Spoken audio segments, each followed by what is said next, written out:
ये खरमास के बाद तो हर चीज होता ही रहता है। तो नीतीश कुमार जी को खत्म करने के लिए बीजेपी ने कई तरह के जाल बुन चुका है।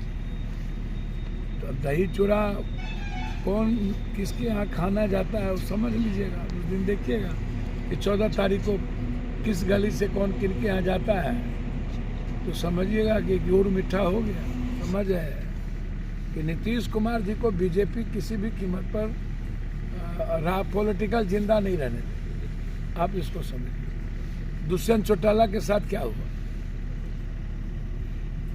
शिंदे के साथ क्या हुआ, अजीत पवार के साथ क्या हुआ, आजसू के साथ क्या हुआ, रेड्डी के साथ क्या हुआ। बीजेपी अपने एलाइज को कभी भी, इससे पहले चिराग के साथ क्या हुआ, औकात बता दिया। एक बार पारस के साथ क्या हुआ, कभी चिराग, कभी पारस, कभी बाप का फोटो, पिता का फोटो फेंक दिया, अम्बेडकर का फोटो फेंक दिया। नीतीश कुमार जी को पता है और लालू यादव जी को भी पता है कि हम लोग एक दूसरे के पूरक हैं, एक दूसरे के सहारे ही चुनाव के पहले काम आएंगे, फिर चुनाव के बाद जो हो जाए पतियों शासन लगा के कर सकता है। अभी तो हमारी लड़ाई अभी बीपीएससी को लेकर के है। गंभीर चिंता थी कि आज एग्जामिनेशन ना हो। हम लोगों ने इसको दिया था कि जांच कर लीजिए और इतने हाई तौबा क्यों मचे हुए हैं, लेकिन पैसा इतना खा लिया ये लोग।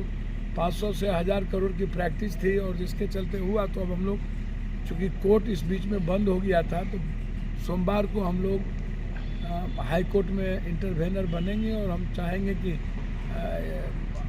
हाई कोर्ट जल्दी से हम लोग की बात सुने। क्वेश्चन 37% बीपीएससी में है।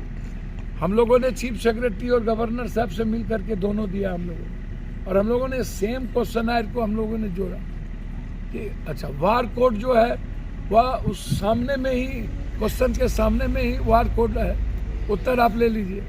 हम लोगों ने वो भी दिया। दूसरा चीज, 1.5 घंटे में क्वेश्चन आप बाद हमसे कॉपी ले लेते हैं, क्वेश्चन देने के बाद दूसरा क्वेश्चन दे देते हैं। सदन के भीतर सेंटर के भीतर पूरा सीसीटीवी फुटेज ओपन करने की बात हुई कि सबके सामने लीजिए, एक ऐप बनाइए, 3,60,65,000 बच्चों से आप मांगिए कि आपको क्या लगता है, क्यों क्वेश्चन आउट हुआ, क्यों आपको लग रहा है कि यहाँ प्रॉब्लम है, और ओपन कीजिए उसको। वो भी आपने नहीं किया। जांच पर हम लोग आए कि जांच कर लीजिए, उसके बाद आपको लगे कि नहीं गलत नहीं है तो आप उसके बाद लीजिए। दूसरी बात हम लोग को था कि आप सेम पैटर्न का क्वेश्चन फिर से आप 12 साढ़े 12,000 बच्चों का करवाइएगा तो 3,60,000 बच्चे तो मर जाएंगे। तो सेम पैटर्न को चेंज कीजिए। तो कोई भी पैटर्न मानने को तैयार नहीं हुए। तो अब हम लोग के पास विकल्प डेमोक्रेसी में क्या है।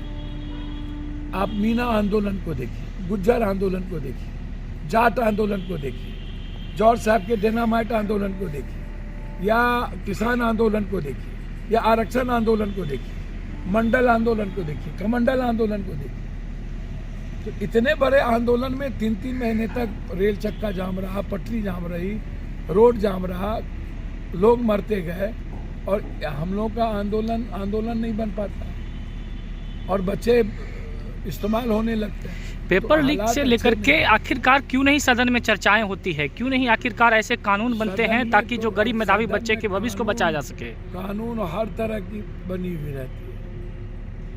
कानून चलाने वाले ना लोग होने चाहिए। बनाने वाले तो लोग अच्छे थे, चलाने वाले लोग अच्छे होंगे तब ना। हमारी नीयत होगी अच्छी तब ना, हमारी इच्छा शक्ति होगी तब ना। माँ बाप अपने जमीन बेच करके बच्चों को पढ़ाते हैं। जमीन नहीं, जेवर बेच के, सब कुछ बेच के पढ़ाते हैं। एक ही उम्मीद है कि किसी तरह रोजगार हमारे बच्चों को मिल जाए। तो हम लोग की जो लड़ाई कल जो पूरे बिहार में साथी सड़क पर थे, ये लड़ाई सिर्फ बच्चों के बीपीएससी को लेकर नहीं है। ये लड़ाई पेपर लीक नहीं हो, इस संकल्प के साथ हम लोग इस लड़ाई में लगे हुए हैं। आगे की क्या कुछ रणनीति होगी पप्पू यादव की? इस मुद्दे को उठाएंगे बहुत मजबूती से, और हो सकता है 12 तारीख चल रहा है कि हम लोग 12 तारीख, यदि इस तरह के हालात रहे और सरकार नहीं सुनी, तो हम लोग को जनता के बीच जाने के लिए 12 तारीख को बिहार बंद का निर्णय भी लेना पड़ेगा। हम लोग सभी पार्टी से बात कर रहे हैं।